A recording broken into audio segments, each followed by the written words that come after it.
The best way to control someone is to make them believe they're in control. That's the power of reverse psychology, the silent art of influence, where people do exactly what you want, thinking it was their idea all along. Ever noticed how, when you tell someone not to do something, they suddenly want to do it even more? That's not coincidence. That's reverse psychology. Today, we're diving into the dark art of influence, how people can control your mind without you even realizing. And by the end of this video, you'll know exactly how to use this power, without becoming manipulative. Before we start, quick question. Have you ever made someone do what you wanted, by pretending you didn't care? Comment, yes, or, not yet. I'm curious. And hey, if you're into understanding the hidden side of human behavior, hit subscribe right now. Because here on ShadowsRise, we don't follow the light, we study the shadows. Part 1. What is reverse psychology? Reverse psychology is a subtle manipulation tactic, where you push someone to do the opposite of what you actually want. And here's the scary part, it works because of human ego. When people feel like their freedom is being taken away, they fight back. They rebel. That's called reactance theory, a real psychological phenomenon. Example, if you tell your friend, you probably wouldn't like this movie. Guess what happens? They suddenly want to watch it. You didn't force them, you simply triggered their need for control. If someone told you, you can't do this, would you try harder just to prove them wrong or lose motivation and give up? Type your answer in the comments, I'm reading all of them. Part 2. Why reverse psychology works so well.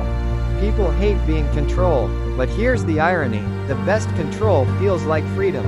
That's what master manipulators understand. They plant an idea in your mind, and make you think you came up with it yourself. Think about ads that say, limited time only, don't miss out. They're not giving you choice, they're forcing your fear of missing out, FOMO, to make you act faster. Politicians, leaders, even lovers, all use this tactic in different ways. They frame their ideas in a way that makes you choose their path, willingly. Do you think it's okay to use reverse psychology, if it helps someone make the right choice? Or is it always manipulation? Part 3. How to use it ethically, to influence, not control. Here's the key difference between influence and manipulation. Manipulation serves you. Influence serves both.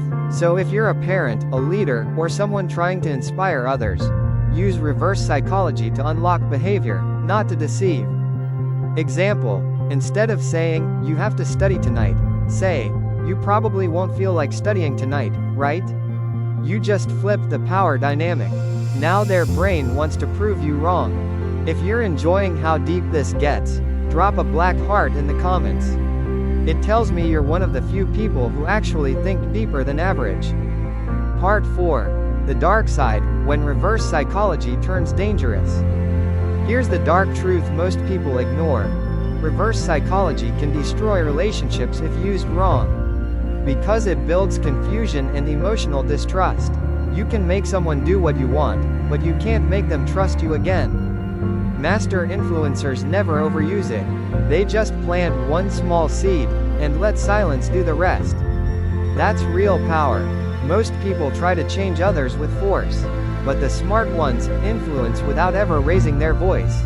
If you found value in this, hit subscribe right now, so you don't miss any new video.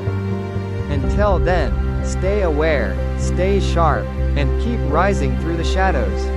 This is ShadowsRise, where we rise through the shadows.